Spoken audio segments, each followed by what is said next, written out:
Let's go. Let's go. Oh, no. Do you want to? Sorry. I'll let you. Next one. I'm excited and I feel relaxed and I'm ready to party. Let's say sorry. You don't need to do that. You don't need to apologize. It's a fucked up female habit. You don't need to be sorry for anything ever. Can you guess what every woman's worst nightmare is? I don't have rage issues! I have nothing to prove to you. When I'm good, I'm very good. But when I'm bad, I'm better. I say when it comes to stardom and Lauren, there are no accidents. Hi, Karen Peterson. Hello, everybody, and welcome to Citizen Dame, the erotic podcast. I was trying to think of something clever to say about erotic thrillers, and that was all I could come up with. I am Lauren Humphreys Brooks, and with me, as always, is Karen Peterson. Hello, Karen. Hello. Whoa. Oh, my God. Good heavens. Jeez, Karen. You know. So, we are going to talk about erotic thrillers on this podcast, the good, the bad, and the really, really sleazy. But before we do that, first of all, Karen, how are you on this lovely Saturday morning? I'm doing all right. It is a lovely Saturday morning, although there are some birds outside that have been enjoying this lovely Saturday morning since about 3 a.m. And that's not cool. But yeah, I'm good. How are you? That's no fun. Pretty good. Pretty good. It was a lovely day yesterday. It is a slightly less lovely day today, which is okay because I went out and did all the things I wanted to do out yesterday. It was nice. I went to go see Renfield, the first film that I have seen in a movie theater since. I'm so happy for you. Since like 2020, really. Yeah. Since Birds of Prey. I think the last film I actually saw in a movie theater was The Lady Vanishes because there was a Hitchcock retrospective. Oh, okay. I think that was the last one because I remember saying bye to my friend and then we didn't see each other for a year. Like in person, we saw each other on Zoom and stuff like that. But yeah, and that was like March 8th. So that was about right. Wow. So yeah, I enjoyed the crap out of Renfield. I just want to say that you talked about it a good bit on the last podcast, so we won't go into it again, but it is loads of fun. It is exactly what I needed it to be, and I had a great time. So definitely worth it. I'm so happy. There was a moment when I got a little nervous, like, oh no, what if she hates this and then she's mad at me because this is her first movie back? But then I was like, no, it's so fun. You're gonna love it. So I'm so glad that you. Yeah, it's fun, and it was the right wavelength for me, I think, because I love vampire movies, but I honestly love campy vampire movies. And at this stage, anyone trying to really do it seriously has an uphill battle. Although I will be interested to see when Robert Eggers' Nosferatu comes out. Mm-hmm. That I think will be interesting. But I liked the fact that Renfield was just like, yeah, this is silly, this is campy, this is ridiculous. Nicolas Cage is playing Dracula. Like we've got action stars. Awkwafina is there, and I really it hit the right notes for me. I really enjoyed it. Yay! I'm so happy. So before we get into discussing our erotic thrillers, we do have some updates on some of the things that we've talked about. Some of the things we talked about on the last episode, including the stuff that is going on with Jonathan Majors. And Majors, things are just going from bad to worse. He now has more abuse victims that have come forward to speak to the DA's office. And he's let go, like he's released his like PR team. So obviously he's kind of in crisis mode right now. I think they released him. It said that he left. But yeah, that would make sense. It's not totally clear. His publicist, he's separated from his publicist.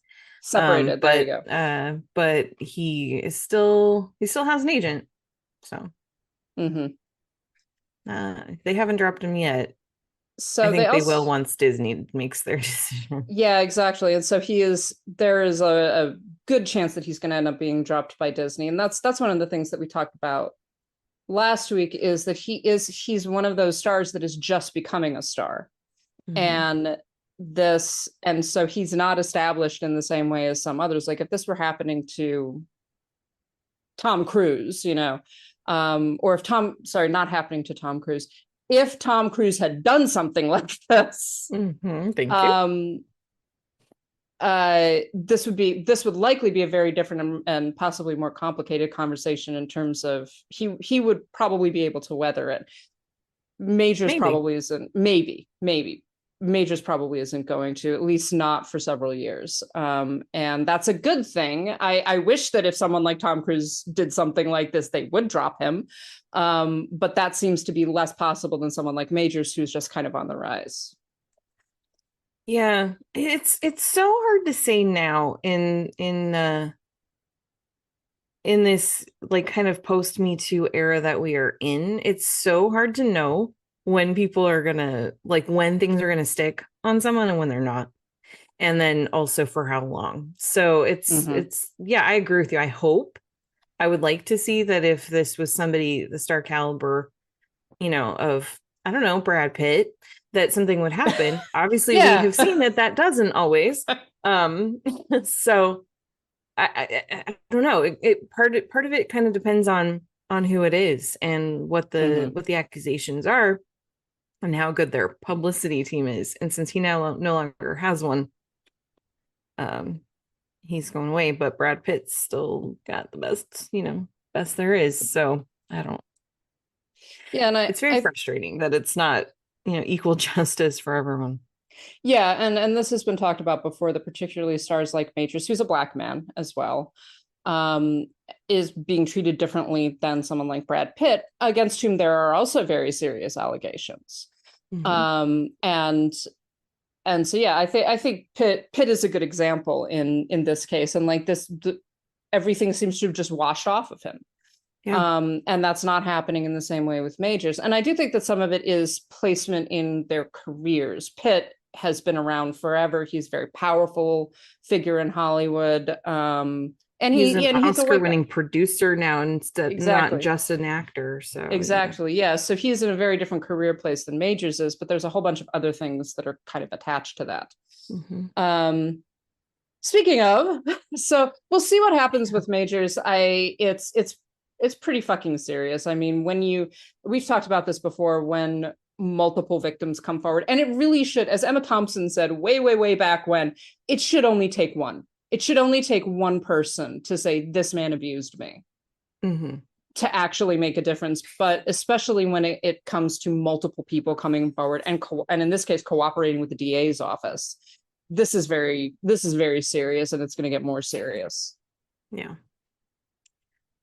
So we also talked about on a bonus episode, we discussed a little bit David Cho, who appears in the Netflix series Beef. And this is also going from bad to worse, partially because of Netflix and you have to say Stephen Yun, Ali Wong, and the entire Beef team kind of lining up behind him. They have released a statement essentially discussing the allegation, or not the allegations, the things that Cho said in 2014.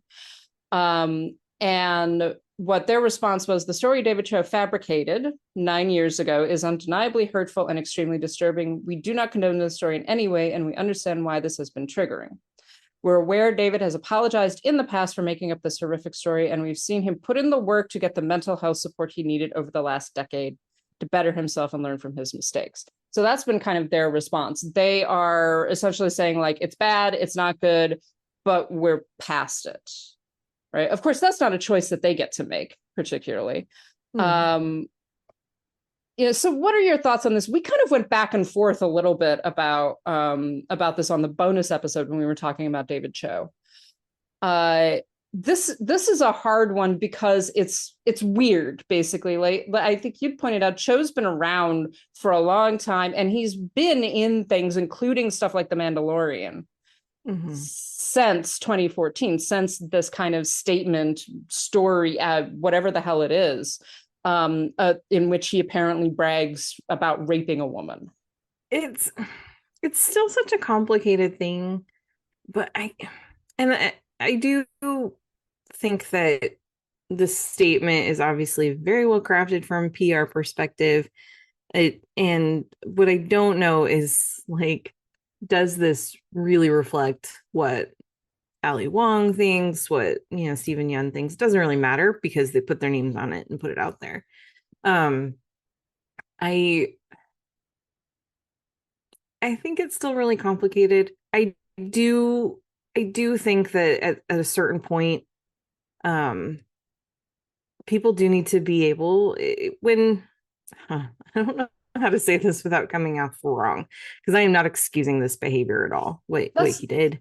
That's the thing. This is hard to talk about because it isn't the same thing as like the Jonathan Majors stuff where there are very clear legal allegations. There are very clear allegations from people, right? This is like a story that was repeated that then he is saying isn't true, but it might be true. But there's no evidence so far. Yeah. There seems to be nothing proving that it is true. It seems to really just be a story. And it's not excusable, but I do think that at a certain point when people have not acted on some of these things, they do need to be given the opportunity to kind of make up for it and be held accountable. But I don't think that it means this is where cancel culture gets kind of fuzzy, because I think that, is this something that someone should be quote unquote canceled for? At what point does the consequence, like, have you fulfilled the consequences of your actions? I don't know if he ever had any consequences other than he had to go to therapy, checked himself in to a center at one point. And so it's like people in general didn't know about this. So it's like, did he face the consequences already or not? I don't really know.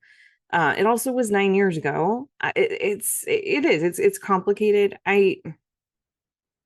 Someone did point out that like somebody involved must have known about what he had said, because some of the things that he mentioned made it into the script of the show, and something that Ali Wong actually says. And I was like, that's weird and a little bit disturbing. So that does make it a little bit more complicated, but I don't know. This is a tough one, and I do think that we've talked about human beings being messy and figuring out, like, I think that there are different levels to some of this, that it's about, there's the personal reaction, the individual reaction of a single person. There's the PR reaction that Netflix is having, that Stephen Yun and Ali Wong are having, and the choices that they're making about how they're going to basically deal with this. It is very odd. Like the thing is, one of the bizarre things for me is, like, coming from a person who's completely outside this, I had no idea who David Cho was until like 2 weeks ago. Yeah. And then I was just like, oh, he's the guy he's on Beef. Like he's good. And then suddenly there were all of these things that were buzzing around. And then it's like, this is something that happened in 2014. Is this true? Is this not true? How are people going to respond to it? I do think in a lot of ways that actually some of the Netflix and the Beef team's reaction to it has made things worse than it should be. Yeah. This is the kind of thing that probably, if like Ali Wong locked her Twitter account, there are a whole bunch of things that have happened. And like I say, they have kind of lined up behind him and said, like, this is a non-problem, basically. And I do wish that maybe they had addressed it in a clearer way from the outset or something. It feels like that this has become a bigger problem than it might have been if they had addressed it in a different way.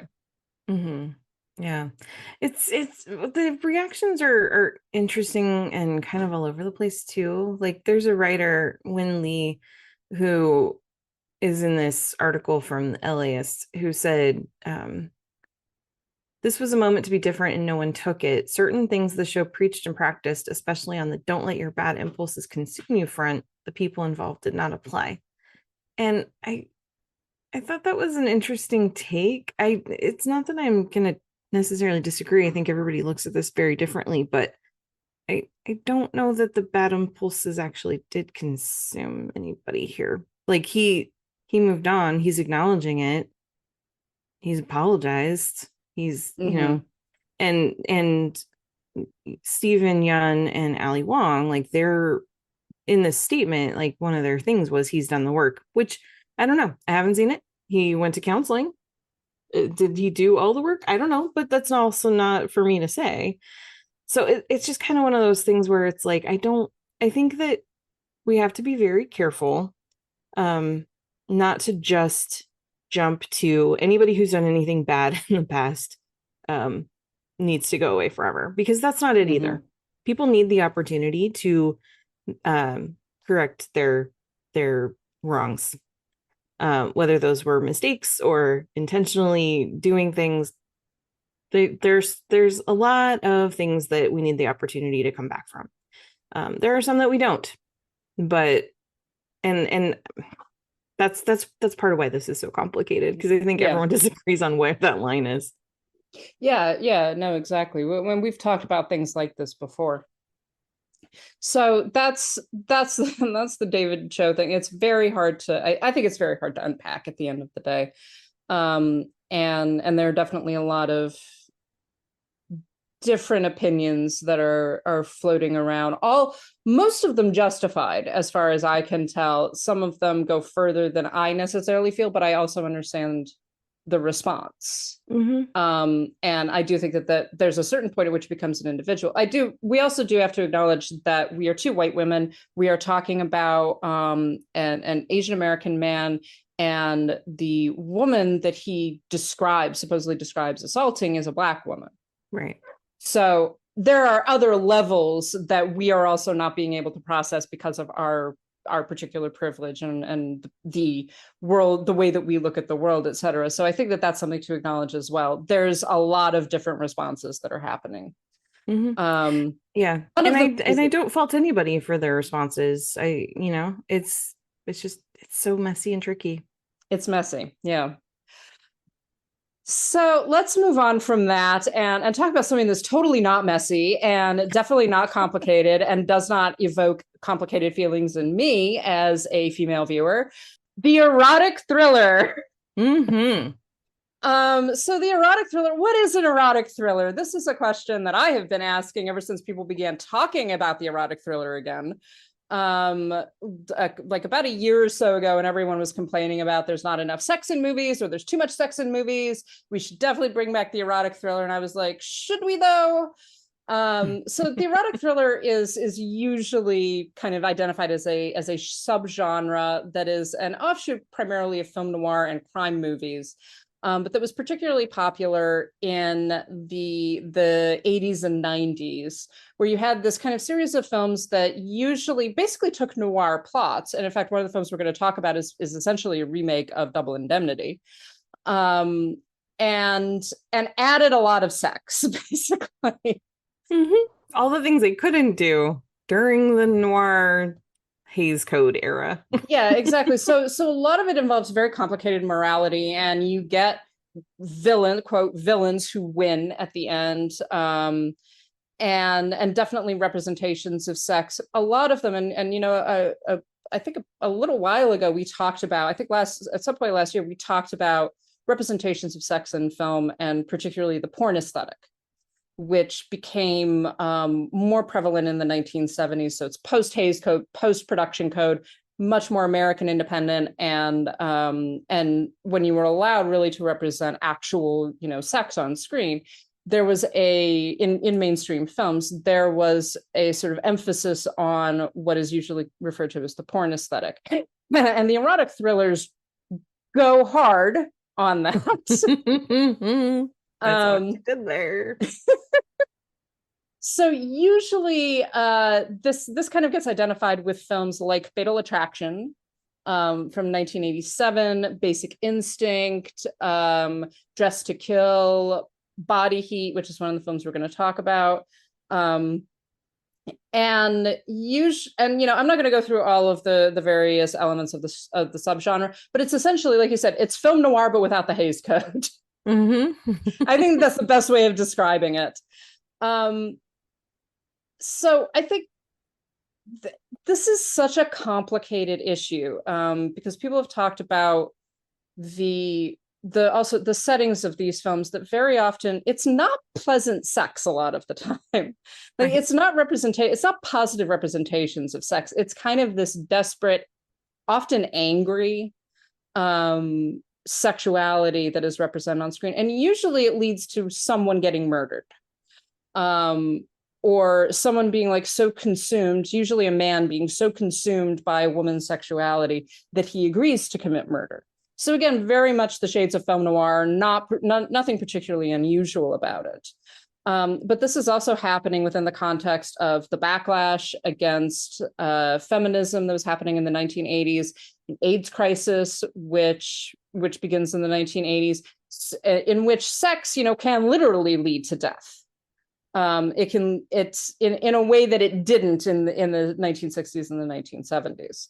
So you have all of these weird things kind of coalescing into this genre that is a mainstream genre, but at the same time feels in places very pornographic, very disturbing, very often represents some kind of sexual violence, not necessarily against the main character, but does sort of have this undertone of meanness and sleaziness and nastiness. So unpacking exactly what these films do and whether or not they're feminist, can they be feminist? Are they anti-feminist? Is that true for one of these films and not for another one?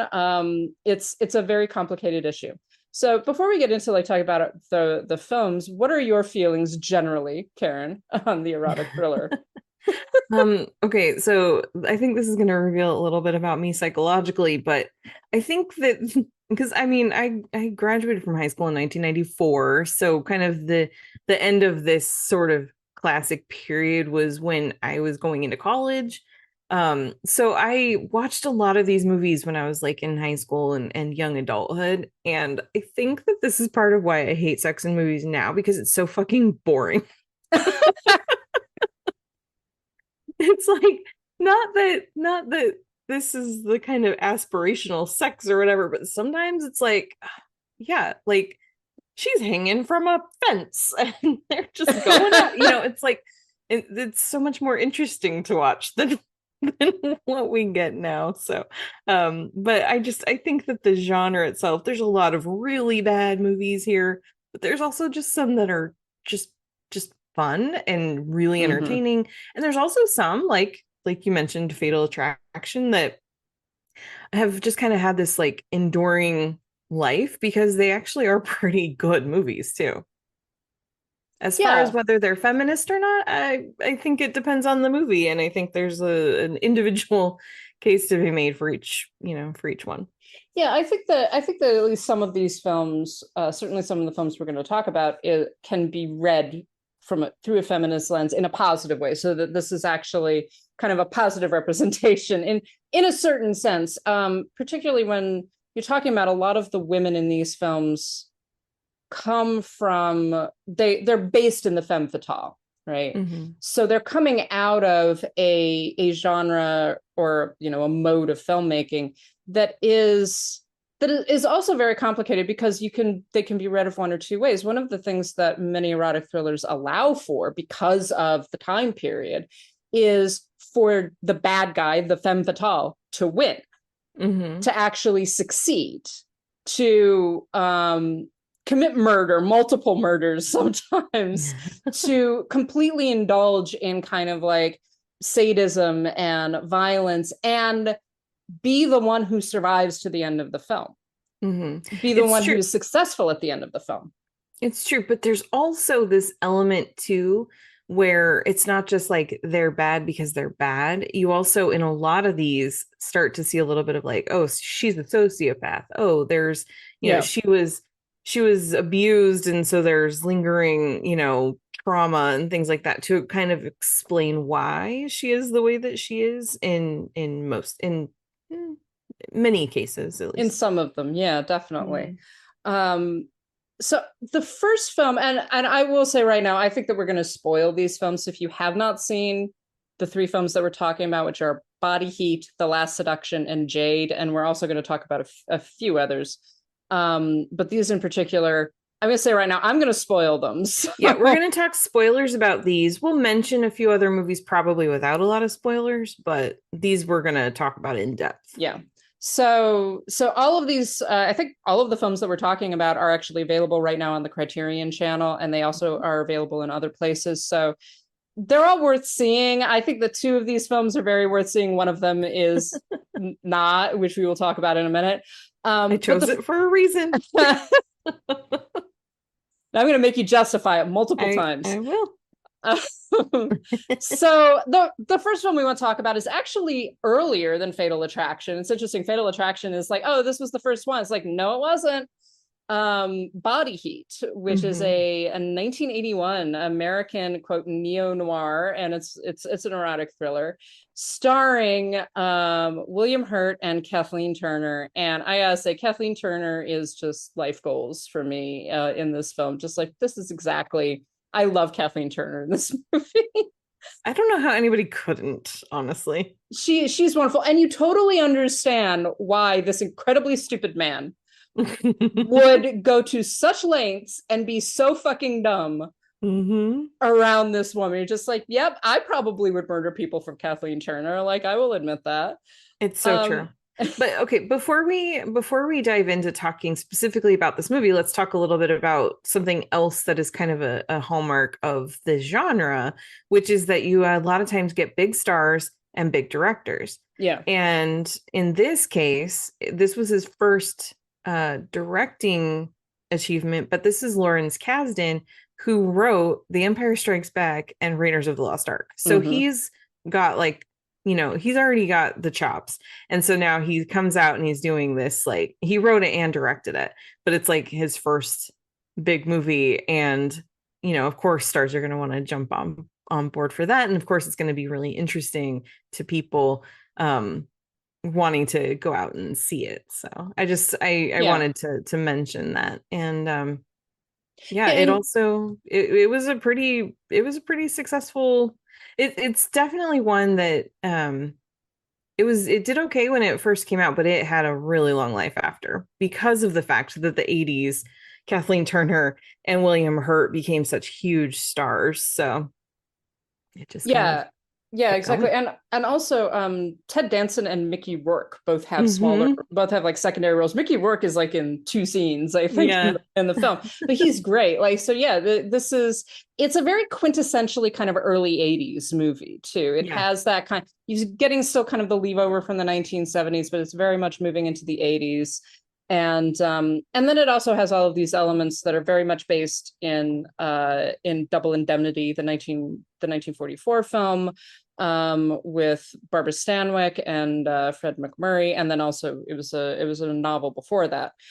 But so essentially, William Hurt plays a very dumb lawyer in South Florida who begins an affair with a married woman, Maddie, played by Kathleen Turner, and over the course of this affair, Maddie more or less convinces, or kind of gets him to propose, basically, murdering her husband, who also appears to be involved in organized crime. That is where she is so smart, because she doesn't ever suggest it. She leads him there and he thinks that it's his idea. Yeah, and that's one of the things that I think was really fascinating about this film. So at the beginning of the film and throughout, it is emphasized how stupid the William Hurt character is. and numerous, and I'm saying that not just in the way that he behaves, but numerous characters tell him that he's dumb. They say to him, you're not smart enough for this. You're not smart enough to pull this off. Stop trying to be smarter than you are. All of these things. You think with your dick, basically. And your dick isn't terribly smart either. And he kind of believes him, but he kind of doesn't. He keeps on sort of moving forward as though, oh yeah, I'm actually a really intelligent, capable person. And then we find out essentially that, the Maddie, the Kathleen Turner character, has been leading him on the entire time, has essentially created a scenario in which he murders her husband. And she walks away with all of the money and either kills him or leaves him holding the bag. And she has planned this long before they ever met. Yeah, and that's what's one of the great things I think about this film, is that there's not a moment, like there is no moment where she is actually, you know, invested in this relationship. This isn't happenstance. She has like singled him out basically, and been like, this is the guy that is so dumb and is so led by his own libido that I will be able to get him to do this. And so she has like constructed this entire scenario. I really do enjoy this film because it shows that right from the beginning. It shows how smart she is right from the beginning. And you kind of sit there going like, and it's one of the things that always drives me a little bit crazy about some film noir, and particularly in films like Double Indemnity. This is partially my reaction against Fred McMurray as well. But you look at some of these women, just like, why would that woman be after that man? Like, why would she want this boring dude? And in the case of Body Heat, just like, because he's boring and because he's stupid. And she's not, and she's smart. And so there is this, Maddie gets away with it in the end. There is this triumph to it where essentially, like at the end of the day, he finally figures out what has happened and how he has been entrapped. And she walks off with everything. She goes to a beautiful island and he's stuck in prison. And it's actually, yeah, exactly. It's actually, as a female viewer, I guess it's actually a very satisfying ending. Yeah, I didn't have a problem with it. I was like, yeah, he's an idiot. I mean, he did kill the guy, so yeah, absolutely. But he was guilty. It's one of those instances where you're almost conditioned to believe that she is going to get caught and she's going to be punished, right, in some way. And she isn't. Like the film ends with her on a desert island, on this like beautiful tropical paradise island. Yeah. And that's where it leaves us. So there is no indication at the end of the film that she's going to be punished in any way for what she's done. And she's committed multiple murders. She has broken all kinds of laws. She's stolen a whole bunch of money, and she gets away with it. Yeah, what's the problem? Well, I think it's interesting also how is the film meant to be read? Because one of the issues I think that we come across with a lot of these erotic thrillers is how we're supposed to feel about the female character, in particular the female character. And then, you know, and that's when you begin to get into, is this the issue of the male gaze? How is the male gaze? I would argue actually that this film can be read from a very powerful feminist perspective, in that Maddie kind of takes on all of the attributes of the femme fatale, but she's the femme fatale who wins. She's the femme fatale who actually gets what she wants at the end. And does it through exploiting male weakness. Right. And well, and that's the thing. And I think where you look at a movie like Fatal Attraction, which came out just a few years later, they spent a great deal of time showing you that in that case, Glenn Close's character is batshit crazy and she needs to be stopped. But in the case of Maddie here, it's like, well, her husband was a terrible person. He needed to go anyway. You know, it's that kind of thing where, and then it's like, that is dummy. And he's a lawyer and he lets himself get baited by this, you know, and it's like, yeah, he kind of had it coming, you know, not necessarily, but you know, that's kind of the gist. So it's like, so I think that's where in this case, yeah, it's definitely one where it's like, you think that she's going to get caught in the end, but you also are kind of like, yes, when she doesn't, because she's not someone who necessarily needs to be stopped, because people that she's targeting aren't necessarily sympathetic. Except for possibly she does murder her like friend that she's stolen her identity. That is true. That wasn't very nice. Well, it is this like amoral or immoral woman, right? Who at best she's amoral. She's immoral. Kind of using, and it's again that similarity to the femme fatale, using the trappings of what is expected of her. She's a beautiful woman. She's very attractive. She's very sexual, and she uses that in order to entrap and eventually destroy men. And that in itself is a very misogynist trope. On the other hand, it is a woman using the kind of strictures of her society and the strictures of, 1970s, 1980s society in this case, that allows her to sort of succeed. So she knows how to use it. And it's kind of a back and forth. It's like, is this feminist? Is this not? Well, you can read it both ways, basically. Mm-hmm. Yeah. And like you say, in a very different way from something like Fatal Attraction or even Basic Instinct, where the woman's sexuality is so obviously unhinged and dangerous. Right. There's much more of taking the perspective of the male in the film. Yeah. Well, and in the case of not Basic Instinct, Fatal Attraction, it's like there's also an innocent family in the balance here too, and they're also in danger, and so that just kind of takes on a life of its own. In this case, the person here that's mostly in danger is Ned, who he's going to prison for something he did. That's so the thing that I think that elevates this film for me is that so many people tell him not to do it. Right. Like he's got multiple friends who tell him, you're getting involved in something that you're not going to be able to get out of. Like, this is a bad idea. Don't do it. And he goes ahead and does it. And it's like, oh, look what happens. Yeah, exactly. Well, that's the thing. And it's like, he just keeps getting himself caught up because he just cannot believe that someone like Maddie could be playing him, that he can't imagine that she wouldn't actually be into him, that she would be smarter than him, all of that, because he can't see it. And so he just convinces himself that he knows her better than anybody else until he is literally behind bars and can't and go anywhere. And realizes and tells what his cop friend, like, here's what happened. It's just like, you've got no proof. Like, there's nothing we can do, basically. A, you have no proof. B, you murdered the guy. Yeah, exactly. And you dumped his body. Like, you still did it. It doesn't matter why you did it. You still did it.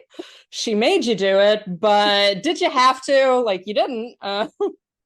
Yeah, so I find Body Heat a very satisfying film in a lot of ways because, and I think that, and some of it, you're talking about this whole idea of the kind of male hubris, right? So this idea that there's no way that this beautiful woman, one, would be smarter than me, and two, would not want me. And you get those things running throughout erotic thrillers and throughout film noir.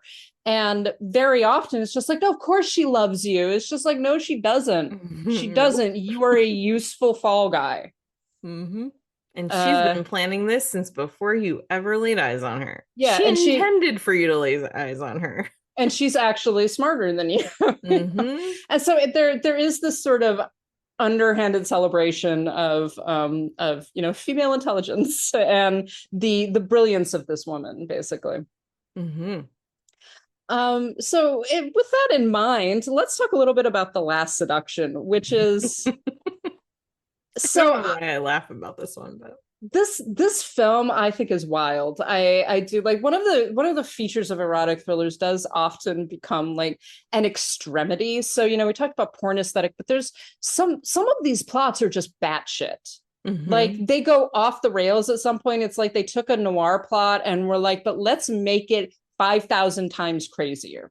And The Last Seduction is one where I think that sort of batshitness actually works in a lot of ways, in large part because of Linda Fiorentino. But again, this is one of those films where, much like Body Heat, where throughout the film, and in this case, the woman keeps on saying, I'm horrible. I'm a bitch. You don't want to be around me. And again, multiple people warn the very stupid central male character, she's terrible. You're going to get yourself into a lot of trouble doing this. And lo and behold, that's exactly what happens. So this is a film that features Linda Fiorentino, who for me in these films, I'm like, I did not know this about Linda Fiorentino because I know her from Men in Black. And so then I watched this movie just like, my God, Linda Fiorentino, stop it. It's like, you're going crazy. You don't talk like that. So I love this. The entire film begins with her stealing a whole bunch of money from her husband, played by Bill Pullman, who has been sort of pushed into dealing cocaine. He's a doctor, and so like he's been pushed into dealing pharmaceutical cocaine, which he then gets a whole bunch of money for, and she runs off with. She winds up in a small town in upstate New York, apparently near Buffalo. I love the fact that this is all set in upstate New York. This is where I'm from. I fucking love it. All the references to Buffalo, I'm like, yes, that is what Buffalo is like. Yes, absolutely. And she kind of gets stuck in this small town in Buffalo where she runs across Mike, who's played by Peter Berg. Again, who's the nerdiest men. who picks her up at a bar, and they kind of begin this sexual relationship that he wants in the alley with her hanging from a fence. that like he was there to be something more, but she's just like, no, I'm really just like, I enjoy sleeping with you. That's about it. And eventually, through all of these different permutations, she essentially winds up again entrapping him and convincing him to murder her husband, who has been pursuing her, and at one point actually sends a detective after her in order to get the money back, because he's in a lot of trouble. Yeah, because he owes money to a loan shark. So again, this whole film, it gets weirder and weirder as the film goes on. And there's definitely a point where I was watching this where I was like, what the fuck is she up to? Like, what is she doing? What is the goal here? And some of the goal, honestly, is just like, she wants to survive and she wants to keep the money. Those are the two things that she wants. And it gets weirder and weirder. And there's particularly nearing the end of the film, there is a very bizarre kind of left turn that it takes. That definitely it highlights, I think, one of the issues that come up in a number of erotic thrillers, which is the issue of not just sexuality, but sexual identity. Yes. And it's something that Brian De Palma uses a great deal of in Just to Kill, obviously, but this one comes up as well. But I think what makes this film and what sort of drives it and makes it at least somewhat enjoyable for me is Linda Fiorentino and her total and complete lack of morality.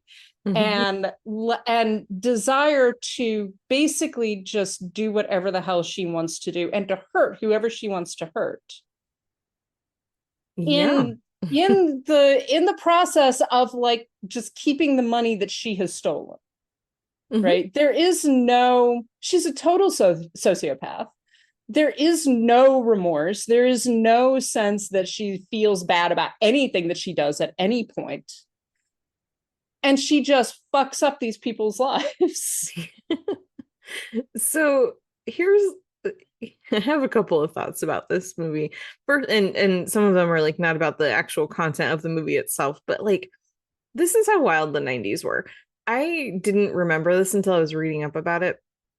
But there were people that embraced this one so much that they thought that she, like, there were people pushing for her to get an Oscar nomination for this movie. And the reason that I don't know if that's the reason she didn't, but they ended up, it played on HBO before it was released in theaters, so it was ineligible. So, but she did get nominated for a BAFTA award, and she won the Independent Spirit Award. And I just think that's so wild. Well, it is. I mean, it's a great performance. I think there are very few female characters like this who are totally immoral, totally without remorse. And again, spoiler alert, win in the end, are not punished at all. Yeah, she never faces any consequences. It's actually pretty great. And so there's something I was going to say and now I don't remember what it was. I'm like glancing through the plot summary to see if it can jog my memory. But yeah, I love how there's just all these things about her. Like you've got Peter Berg, what's his name in it? Mike. And he like much differently from William Hurt and Body Heat. Like he knows she's bad news. Like he knows there's something off about her, but he just is like so drawn to her. Like he Yeah. keeps ignoring his own instincts. And every time she pays just the slightest bit of attention, he's just like, okay, even though he knows he should just stay away. And the initial scene where they meet, she tells him to go away, like several times. Yeah, she's just like, fuck off. I don't want to talk to you. And she does that numerous times throughout the film, where like he will say things like, oh, I'm in love with you. She's like, I'm just fucking you. Like, I'm not in love with you. And the point at which she begins going like, oh, I'm actually in love with you, is when she is in so much trouble that she desperately needs a fall guy. And it is obvious, it would be obvious to anyone except this idiot. Right. Exactly. And he is an idiot. And so it's like he just kind of, he wants so badly to believe. Well, there's even a line, and I should have written it down, but there's a line where she finally tells him that she's into him, and he is just like, of course, because I'm the best thing in this town and you're not from here. And like, if you like me, then that tells me that I'm right, that I am like way too good for this place. He says it differently than that, but that's basically what he's saying. And it's true. Yeah. It's just like, oh my gosh, the ego on this guy, who doesn't really seem to have a reason to have an ego like that. Well, and one of the things, no, sorry, go on. Oh, I was just gonna say, and that's what ultimately leads to his own downfall too. And he ends up getting in trouble for things that he didn't actually do. Yeah, exactly. And one of the things that I did find amusing, entertaining about this is, like I say, I'm from upstate New York. I'm not from that area of New York, but Buffalo, the place that he went to make it in the big city, was not New York City, but Buffalo. Like, he goes to Buffalo and he can't succeed in Buffalo. And if Buffalo has a lot of good points, I will not say that Buffalo is a bad place. Go Bills, all of that. But Buffalo is not like the big city where you go to be a big success or anything like that. Like, it is funny. And I think that that's deliberate. I imagine that it's deliberate, is that this guy is so small time in so many ways that his big excursion is to go to Buffalo, and he can't even make it in Buffalo. Yeah. So again, this is one of those films that's really difficult to unpack. So the ending, it ends with like the major basically shootout in her husband's apartment, where she eventually murders Bill Pullman, and she reveals what we had not known, which is that one of Mike's great shame or whatever is that he married a they don't really define it, but he married a transgender woman, or he married a drag queen.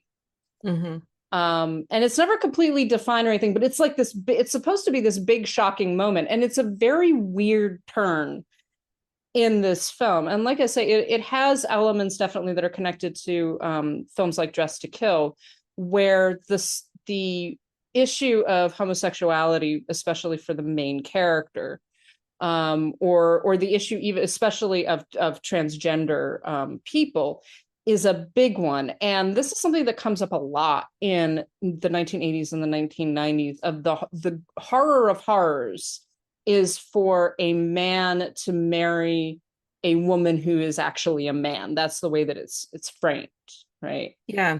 Well, and I don't remember if it was before or after this movie. I feel like it was before this one. There was a big case that went to court and everything, where a couple had been married for like 17 years, and then he found out that she was actually a transgender woman. She was born a man, and it was this huge case, and I don't remember the names of the couples, otherwise I'd look it up, but I remember it being this, like, I mean, you couldn't go anywhere without people talking about it, and like, how were they married for 17 years and he didn't know, that kind of thing. And it really did kind of it made its way into pop culture in a lot of different ways. Like sometimes people, in comedy, people were making fun of it. It also became, subject of dramas and stuff too. And that case was one that was like kind of the big one that got a lot of people talking, but there were a lot of these cases popping up. So to see it showing up also in movies makes perfect sense, because it really was reflecting something that was happening at the time, because transgender identity was not acceptable. It was not something that people could openly live and embrace in that time period. It's now we look back on it and we're like, that's ridiculous, but we live in a much different world than 30 years ago. Yeah, absolutely. And I think that this was also the point at which there was a question about the whole idea of gay panic being a defense. Being like a legitimate defense for murdering someone. And this comes up also in films like Silence of the Lambs, stories like Silence of the Lambs, like I say, Dressed to Kill. It comes up actually a little bit. It's interesting. I think cinematically, one of its progenitors is films like Psycho, but also a lot of Italian giallo films have this as a feature, where the question of sexuality, and especially of male homosexuality, and especially of transgender sexuality, is a big one. Like this whole idea of like, I'm dating a woman that is actually a man, kind of thing. Comes up in The Crying Game as well. Oh my gosh, yeah, that one was huge, right? Yeah. But it does, I think it's one of several things that dates a lot of these films. Yeah. And that especially in this one is such a weird turn, because it's not necessary. It's barely important as like part of the plot, but it's there, and it's like it just adds that little strange twist to a story. I think it's supposed to be kind of a perverse twist at some level, that just sort of shifts things a little bit more. It's a very odd addition. Yeah. I was actually trying to find out. Oh no, okay, that was the next year. I was looking for when the Jenny Jones murder case thing happened, but that was the year after. But yeah, I think it did tap into the, as you mentioned, the gay panic situation where people were murdered. Like Mike's situation is an interesting one, because it's not a case where, like his wife is gone, like they're divorced or divorcing. And so it's kind of a weird situation, but I think that it was kind of one of those things that was tucked in there as a reflection of what was happening in the world. And it was completely unnecessary. It didn't make any difference. But I think in the mindset of 1994, I think for people watching it, they're like, oh yeah, I could see how a guy who's been dealing with that would be pushed to murder, Well, and which is ridiculous. But there's also an implication pushed to demonstrate his sexuality, right? Yeah. Push to kind of show that he's straight. Right, even though no one knows about straight and he's a man, right? Yeah, he's straight and he's a man, and it works horribly against him, because the result is that he winds up being caught for something that he did. They say he contemplated, but he didn't do rape and murder, even though he didn't do either of those things. So again, it's an interesting film in terms of the way that the woman uses, again, male sexuality in particular, against the men. So it isn't just her employing her own sexuality, but actually using their sexuality against them. Right. Which I think there's also the implication that he would have killed for her. Yeah. He just didn't, because she did it first. She's like, fine, I'll do it. But it also, in terms of feminist theory and feminist analysis, it also sets her in the position of sexual aggressor. And that's true also in Body Heat, where it's kind of like the woman who vamps, right? Who pushes the man into a sexual relationship. And in the case of The Last Seduction, there's almost a flip of gender roles, because you've got this woman who literally multiple times says she is only interested in sex. She is not interested in love. She is not interested in a relationship. And he's the one who keeps on coming back to her, being like, no, but you actually love me. You actually want to be with me. I'm in love with you, all of those things. And that's an interesting kind of reversal that, again, a question about whether or not it's a feminist reversal, but it's definitely a reversal of gender roles. Yep. So let's move on to the film that some claim actually killed the erotic thriller subgenre, that comes only a year after The Last Seduction. So Last Seduction is 1994. This one was 1995. Also stars Linda Fiorentino. Is written by Joe Esterhaus, who also wrote Basic Instinct and Showgirls. He has had quite a career, and is directed by William Friedkin. So on paper, it's like, okay, all right, this might be good. This is the film Jade. Yeah, from 1995. I want you to justify this to me now, Karen. Justify this film. But here's the thing: it's not the film, it's not the movie itself that was why I wanted to talk about it. It was like not the substance of the movie. It's because it's because I think in many ways this was kind of the beginning. This was the beginning of the end of this genre, subgenre, whatever. And as you already pointed out, like on paper, you had Joe Esterhaus, who had already had a big hit with Basic Instinct. You have William Friedkin, who this is only 20 years removed from The Exorcist. And I was thinking about that in like our terms. And it's like, well, what movies came out 20 years ago? Lord of the Rings, Pirates of the Caribbean. So it's like, you could see where, an actor would be, like, yeah, I'll jump in and do a Gore Verbinski movie. I'll totally do a Peter Jackson movie, and in this case, you had David Caruso, who was the star of one of the biggest shows on television. He was in NYPD Blue. And they go into the second season. It had a killer first season, like just a huge success. They go into the second season. He wants to renegotiate his contract, doesn't get the offer that he wants. So he's like, forget it. I'm going to go make movies. And then he does Jade and basically kills his movie career and ends up having to, like, tail between his legs, go back to TV. He never goes back to NYPD Blue, but he, kind of bounced around he did some other movies and stuff, but this like in many ways this killed the genre, and it also killed his career. There's a joke in the very early episode of South Park where one character says to another, do an impression of David Caruso's career, and the kid just like jumps off of the roof, basically. Pretty much, yeah. So that's why I wanted to talk about this, because like all of that happened because of a movie that is actually pretty bad. It's a bad movie, and the movie itself cannot be justified. I don't know how anybody can watch this and seriously like it and think that it's good, because it's not. I have to admit that after reading some of the like Letterboxd reviews, and it's got like a 5% on Rotten Tomatoes or something like that, which isn't always in it, particularly with older films, pre kind of 2010 films, is not always an indication of anything. But so it's just like, okay, I'm expecting this to be pretty bad. It was actually a little bit better than I expected it to be. But I honestly, I think a lot of that is due to the cast, that it's a very strong cast. One of the things that surprised me about this film is Linda Fiorentino. Warren Beatty was originally offered the role that David Caruso was. Really? I did not know that. He turned it down. I think that would have been a better film. But Linda Fiorentino is not in it for large sections of the film. Like, a good bit of it is David Caruso investigating this like murder, right? That is going to make his career. And Linda Fiorentino is just like, she's gone to LA or something like that.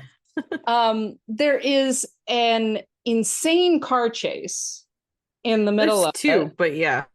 The one that I'm thinking of is where, like, he's like chasing the car through the streets of San Francisco, and they run into like a Chinatown parade, and it just keeps on going. They're trying so hard to recreate the bullet car chase scene, and it just it doesn't work.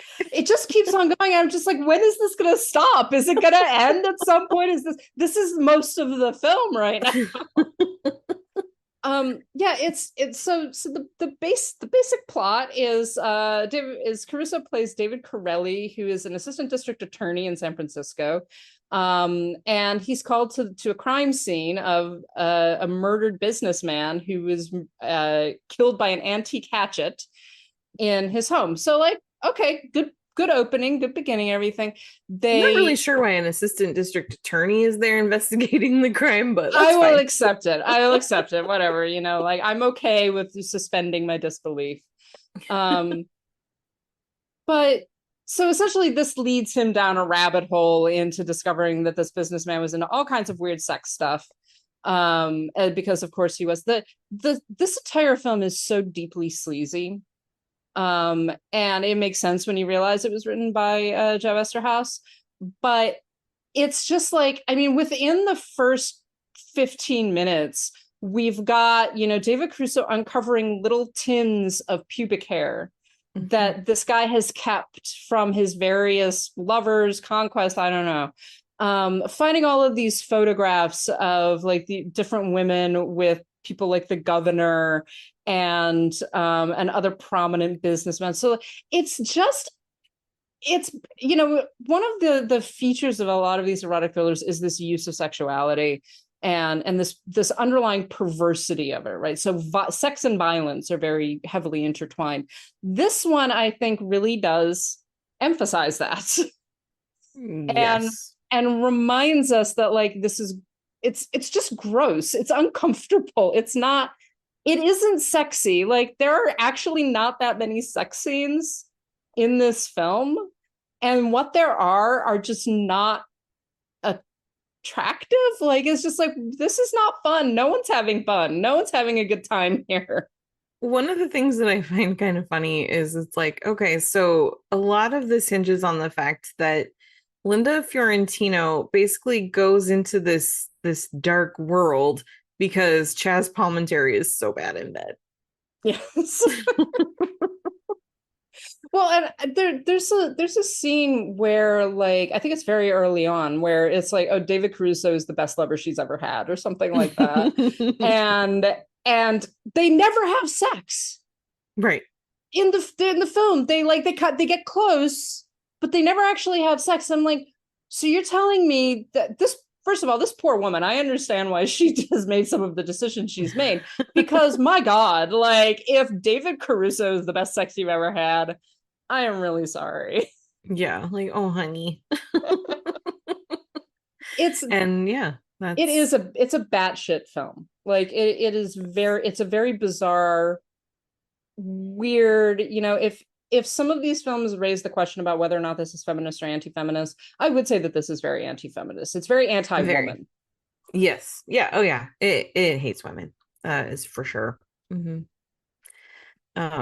But yeah, and that's the thing. I think that's a big part of why I thought it was worth talking about. And I feel a little bit bad that I didn't warn you, but also I wanted you to just like go into it, just form your opinion. So, but yeah, I think that what we saw, it's almost like in some ways, because you had movies, building up to this point, we've talked about some. You also had films like Disclosure and Single White Female, and trying to think of some other ones that fit into this genre where sometimes the women didn't, these femme fatale women did not win in the end, but the movies themselves weren't necessarily like anti-women. But it's like, this kind of feels like it just kind of, they were approaching a cliff and then this just went right over it. It's like, they just kind of stumbled into like just going a step too far. And I think that's ultimately why this ushered in kind of the end of the genre.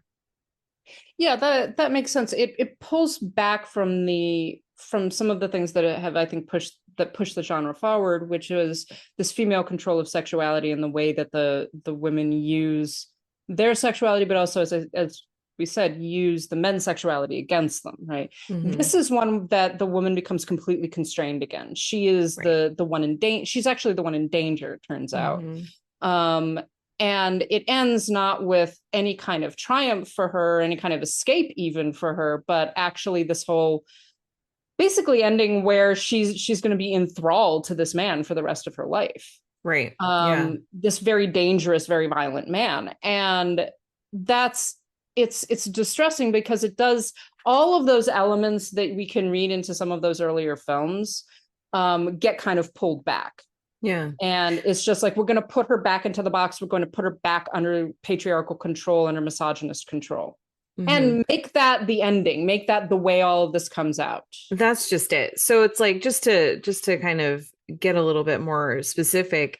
So you have, Linda Fiorentino's character is Anna, but she takes on this persona of Jade when she's going to these parties or whatever at the governor's secret house. And so it's like, you get a sense that for her, Jade is this persona that she gets to take on, that she kind of adopts and gets to be a little bit more free for a time. That's how it started for her. But then it quickly became something that was very dangerous and not something that she enjoyed doing. And so in the end, when you find out that her husband is actually the murderer, and he's getting away with it, and then he is just like, introduced me to Jade, and it's just that, just to your point about like how it's just so sleazy, it's like now she is stuck with this person who has murdered and clearly will murder her if he feels like he needs to, and he will probably get away with it, and now he's using that persona to further entrap her. Yeah, she's being punished for her sexuality outside of her marriage. That's essentially what's happening. And I think that the film treats that as horrific in a certain sense, but it goes back to some of that film noir morality, that the bad woman, right? The femme fatale, the woman who uses her sexuality, who has sexuality, who, wants to experience something, who even is, attracted to this darkness, right? Has to be punished for it. Yeah. And ultimately brought to heel again. And that's essentially what the film kind of does. So it's hardly surprising, for all that this is a bad film generally, but it's hardly surprising then that some of the kind of movement forward that we saw within this genre is sort of stymied by this particular film. Yeah. Yeah, exactly. Well, and that's the thing, like that's how so much of this goes. We have a little move forward and then people snap it back, and then we move forward again a few years later and go into other things. But yeah, this was kind of where it died. It wasn't the total end. They still kept making more of these, but it was like, it just never, I think that the heyday of the 80s and 90s erotic thriller never came back from Jade. Yeah, I agree with that. I do want to mention one more thing though. And as a sort of little hopeful element, Bound comes out in 1996. That's true. And Bound kind of, in a certain sense, it takes the reins back a little bit. Because Bound is one where the bad girls win. They both get the girl, and the bad men are punished. And I do have to say that Bound is, if Jade and films like it kind of begin to kill the erotic thriller, Bound sort of says like, oh, maybe there's a little bit of hope beyond this. It's also one of the few films in which it seems like they're actually enjoying having sex. So there's that. That is also true. Yep. I do think generally you have to mention that many erotic thrillers do treat sex as at best dangerous, perverted, damaging, leading to death, things like that. And a lot of these sex scenes themselves, when they have sex scenes, are definitely viewed via this pornographic element. And very much through the attitude of a male camera, male gaze, men consuming the female body. We don't get to see a lot of naked men in this. And even when we do, it's not particularly sexualized. It's just like, oh, he's naked. Yeah. Whereas when you have with, even with Kathleen Turner in Body Heat or any of these women, usually when we see naked women, when we see women in these positions, it's very much focused on her, but not focalized through her, if that makes sense. Yeah, it does. Well, and there's a reason that this genre was lovingly referred to as Skinemax. And like the cable channel Cinemax used to have these every night after dark, it's like 10 o'clock. Oh, what's on, and it just kind of added to that, like that naughtiness of these films too. Yeah. So to close this out, let's propose a question that has been asked a couple of times. Should the erotic thriller come back? Karen, what are your thoughts? I am all for making good movies. And if people are going to make erotic thrillers that are good, then I say yes. But if they're just going to bring it back just because, like, oh, let's just make some dirty movies, then no. I'd agree with that. I think that the thing that drives me crazy about a lot of the conversation around sex scenes right now, and especially around erotic thrillers, is that there's a lack of willingness to acknowledge the misogynist elements. That it's this attitude just like, oh, we should have sex in movies again. It's just like, okay, but these films often represent violent sex. They represent sex attached to violence and death. Right. They represent, in films like Jade, they represent women being brought to heel at some level. So women not being able to express themselves in terms of their sexuality. And so often those discussions kind of don't come up. It's just like, oh, we need movies like Brian De Palma's Body Double. And it's like, I don't think that we do. I don't think we definitely don't. Now, more movies like Body Heat, sure. Absolutely, yeah. So I think there has to be a balance. Yeah. So any final thoughts? Just watch more movies. There's some like these are on the Criterion channel, like you mentioned. There are also some other ones that are pretty good on there too. There are some that are terrible. I would like to give a warning / endorsement of the film Color of the Night. Which, if you have not seen, has a fantastic cast, headed by Bruce Willis at like the top of his career, and is one of the most batshit movies I have seen in a very long time. And I do not say that lightly. It's like it starts weird and off kilter, and it gets weirder and more off kilter as it goes along. It makes no sense by the end of the film. Some of it has nothing to do with what the supposed plot of the movie is. It goes off on weird tangents, and I am fascinated by it. Like, I sat there going, like, how did this cast get involved in this movie? Because it's great. It's got like Leslie Ann Warren, what's his name? Scott Bakula's. Oh my gosh. Bruce Willis, like actually really good cast. Brad Dourif, actually a really good cast that is just totally off the wall. And so yeah, like check it out. Don't check it out. Don't say I didn't warn you, but it is an experience. It is a cinematic experience, I must say. Nice. I am pretty excited. I got the email this week about what's coming in May, and I was pretty excited that Single White Female is going to be on Criterion in May. Yes, I would be interested to see. I've never seen that one. You haven't? I haven't, no. Oh my gosh, it's so good. I haven't seen it in years, so I can't wait. Well, check it. Maybe we'll talk about that at some point. Totally. So I think that is going to close us out for this week. We have talked about a lot of interesting things, actually. And of course, we, as always, want to thank our lovely patrons who continue to support us. And they include Ali, Brian, Connor, Estefania, Heather, James, Judy, Karen, Carriata, Matt, Michelle, Monty, Nanina, Robert, Steve, Sharon, and Tao. Thank you so much for continuing to support us. If you want to join their number, our Patreon is patreon.com/citizendame. You do get bonus episodes. You also get some fun little things.